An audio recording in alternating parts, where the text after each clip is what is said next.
Welcome to this YouTube channel. In this video we will talk about the economic turmoil in Sri Lanka. So before starting this video, like this video and subscribe to our channel for future updates.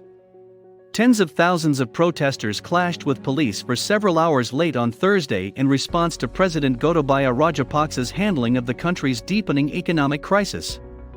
The island nation of 22 million people is experiencing a deepening economic crisis.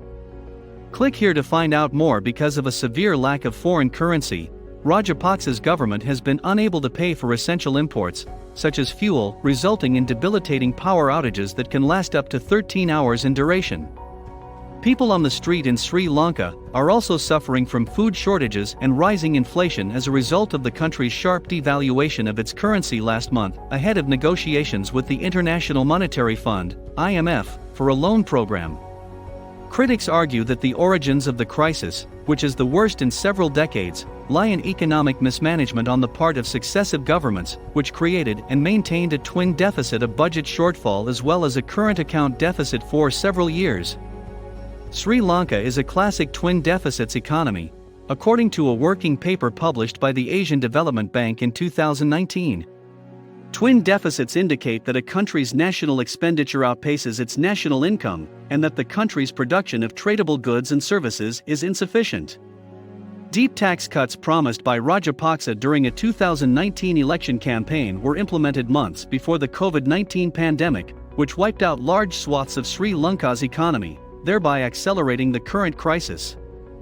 As a result of the pandemic's impact on the country's lucrative tourism industry and remittances from foreign workers, credit rating agencies moved to downgrade Sri Lanka, effectively shutting it out of international capital markets for the first time. As a result, Sri Lanka's debt management program, which was dependent on access to those markets, came crashing down, and the country's foreign exchange reserves plummeted by nearly 70% in just 2 years.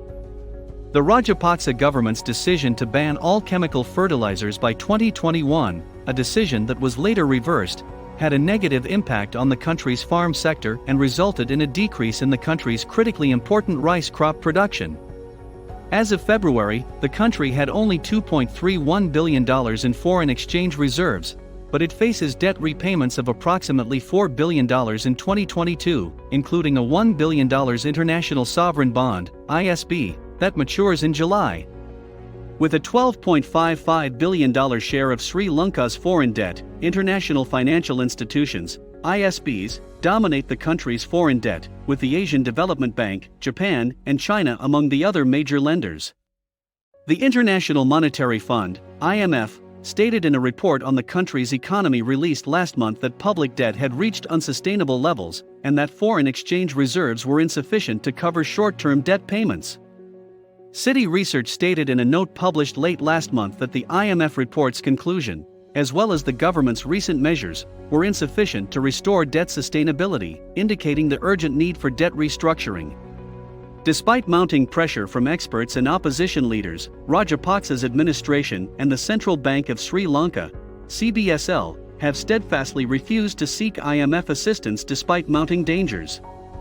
However, following Russia's invasion of Ukraine in late February, oil prices skyrocketed, prompting the government to develop a plan to approach the International Monetary Fund, IMF, in April. An IMF spokesman said on Thursday that the IMF will begin discussions with Sri Lankan authorities about a possible loan program in the coming days. Prior to approaching the International Monetary Fund, Sri Lanka devalued its currency by a significant amount, escalating inflation and aggravating the suffering of the general public, many of whom are experiencing hardship and long queues. In the meantime, Rajapaksa has sought assistance from China and India, particularly in the form of fuel assistance from the latter country. It is expected that a diesel shipment will arrive on Saturday under the terms of a $500 million credit line signed with India back in February. Earlier this year, Sri Lanka and India agreed to a $1 billion credit line to be used for importing necessities such as food and medicine, and the Rajapaksa administration is requesting at least another $1 billion from New Delhi.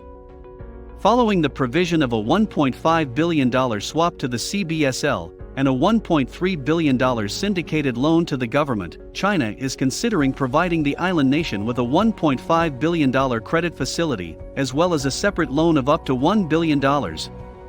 Lentils, rice, and black tea with no milk.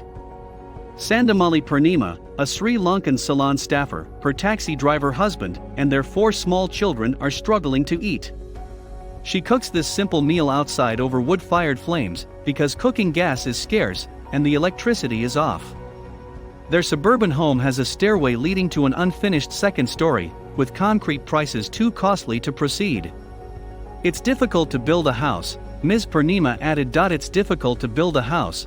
An economic catastrophe has hit Sri Lanka, an island nation off India's southern coast that had been outperforming its neighbors until lately. Sri Lanka recovered from the horrors of a civil war that ended in 2009 in less than a decade, rising to the rank of an upper-middle-income country. It developed a tourism-based economy that brought in billions of dollars, thousands of employment, and middle-class amenities like as high-end restaurants and cafes, imported jeeps and autos, and expensive shopping malls. Sri Lankans now simply want the lights to remain on. The country has been pushed to its knees by its massive debt load, the pandemic, and, most recently, the European conflict. Inflation reached a new high of 17.5% in February, thanks to the central bank's printing of rupees and hoarding of dollars. The finance minister is pleading with his neighbors for credit lines, so that he can purchase diesel fuel and milk powder. The central bank is paying for Iranian oil with tea leaves as part of a barter deal. What do you think about this video? Do let us know down in the comments section below. If you enjoyed this video and want to hear from us again, be sure to hit that subscribe button before you go.